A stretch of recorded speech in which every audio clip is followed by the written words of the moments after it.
Welcome to Sib Spot. Today's featured Reddit stories are from MaliciousCompliance. Story 1 today is by Maddie Gator. You don't want us to fill empty shelf space? Good luck selling air. Years ago, I worked for a medium-sized retailer which sold all sorts of things from confectionery to garden supplies. The store had half an aisle near the front of the store dedicated to events, which were pretty much right in the customer's face as they entered the store. Every few weeks, these event shelves would change over to a new department or be themed to any upcoming holidays or special days such as Mother's Day or Halloween. Usually for these events, we would get the stock delivered the week before, then spend the week taking the old stock and replacing it with the new lines. If a new line was missing from the delivery, we'd go find the different line that would fit into the event from elsewhere in the store. One day in early April, we received an email from upper management. Do not replace missing event lines with any other lines. We emailed back to clarify because, of course, nearly every department is missing at least one line. Do they want us to spread other items out to fill the empty space, or what? Just leave the space for missing lines empty. It will look like they have sold out.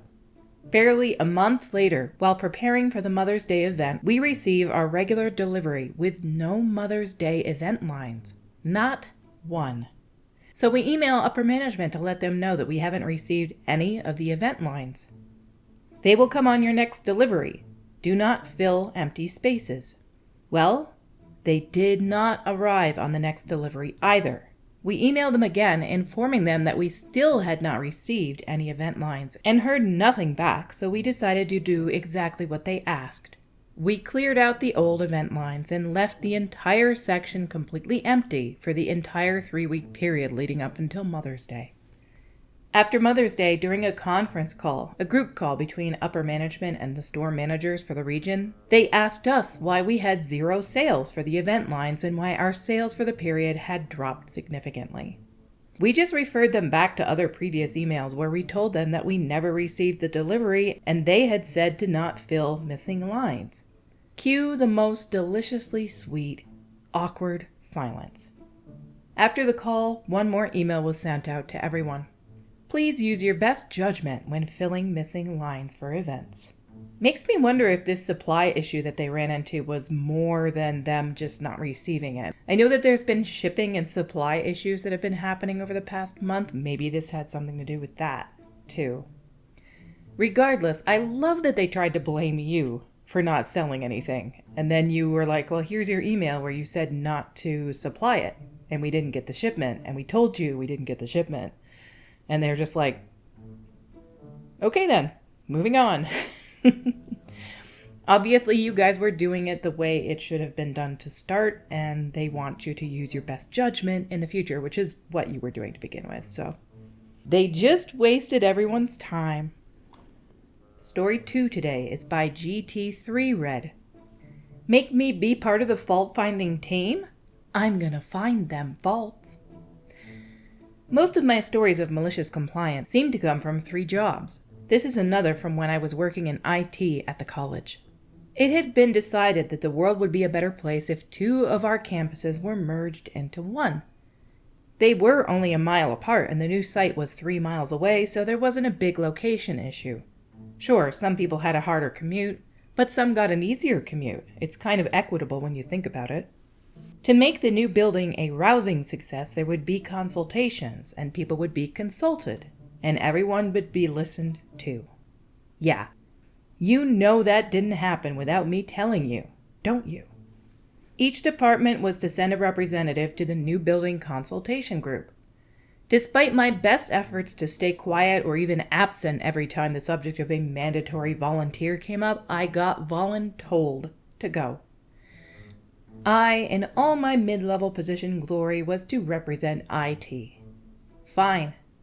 I didn't really want to take part in a farce of a consultation, so all the mistakes could be labeled as unforeseeable. But if you're going to send a professional fault finder to a consultation, I hope you have a full load of ink in that pen. The meeting comprised 5 people from different departments and Susan, who worked in facilities, so had been given the job of managing the new builds. No one seemed to think there was a significant difference between booking the rooms for training courses, making sure coffee and lunch breaks were catered, and making a multi-million-pound building come into existence and transfer hundreds of staff and thousands of students over to it. After introductions, top of the agenda was parking. To be fair, I think it was smart to start with the contentious issue. Parking was already a problem, and the rumor was that there would be less parking at the new site. This would be solved, apparently, by not having any student parking. Ignoring the inconvenience this would cause and questions over the public transport's suitability, there was already not enough staff parking. So how was screwing over another group going to help us? After a bit of vague details about somehow rewarding car sharing, we were furnished with the magnum opus of technology that would solve all our issues. A gate with number plate recognition. This would stop all those pesky outsiders coming over here and stealing our spots, something that had never been an issue. I'd been quiet until this point as I thought it all a bit daft, and I was formulating a plan out of the job anyway, so these issues were unlikely to affect me much. But now we had hit on some technology, I felt the need to chime in. I let the others ask their questions to understand how a number plate recognition gate works. For those not aware, it's a barrier with a camera. When you pull up, it reads the number plate on the front of your car. All cars have a very standardized white front plate number in the UK. Translates that picture to letters and numbers, looks it up in a database, and if it finds a match, it opens the barrier. Once everyone understood the technology, I opened up with the problems and their happy path only thinking. OP. So Jan and I, points thumb at unsuspecting woman sat next to me, share a car every day, and she drives. But today her car is broken, so we take mine. What happens when we get to the gate? Susan. What do you mean? OP. My number plate won't be in the system. So what happens? Susan. Well, it could be, even if you don't drive normally. OP. That assumes a level of preparation. What if it's an emergency? Susan. There will be a call button. You can speak to someone to get let in. I ignored the likelihood of that call system being managed, instead focusing on the loophole she'd just opened. OP. So I'll just be let into this carefully controlled car park with limited spaces based on my say-so. Susan. OP. And you said I could have my number plate in the system. Susan. Yes. Pleased to not be talking about the space issue again. OP. Which one? Susan. Which what? OP. Which number plate? I have 2. Susan. You do? OP. Yes. Susan. Why? OP. Because it's illegal to use the same number plate on different vehicles? Susan. Oh, right. OP. So can the same system cope with more than one number plate? Susan. I'll check on that. While she took a note about the multiple vehicle issue, I reloaded. OP. Great.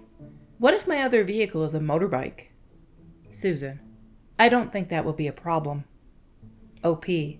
Yes, but I'm guessing the camera is on the gate and looking at the front? Susan. Yes. OP. Motorbikes don't have front number plates. How will it read it and let me in? Susan. I'll check. She then wrote another note and brought the meeting to an end, citing time. A few weeks later, I heard from someone that there had been another new build consultation group meeting. I hadn't been invited. Mission accomplished. Post note. The first winter at the new campus, 6 months after I'd left, I heard from ex-colleagues that the incline to the car park gate was so steep that when the first hint of ice turned up, nobody could get up to and stop at the gate long enough for it to open before they started sliding back down into anyone following them.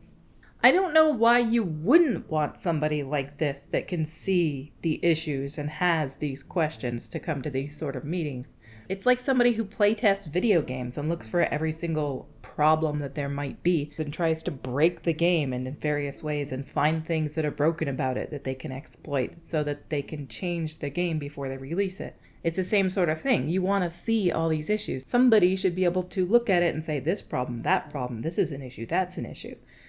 Why would you not want that kind of person coming? Like, you don't just say something's going to work and then not have people be like, well, there's these 10 reasons it won't. Maybe we need a backup or a different system. I don't know. OP might have been able to stop them from having that issue too if they had been invited to meeting number 2. But it's pretty obvious he wanted out of it too. So if you get voluntold to do something, maliciously complying is one of the best things you can do in the long run. And he didn't even do it maliciously. He just saw some issues. Our stories for today have come to a close. Until we meet again, have a tremendous day.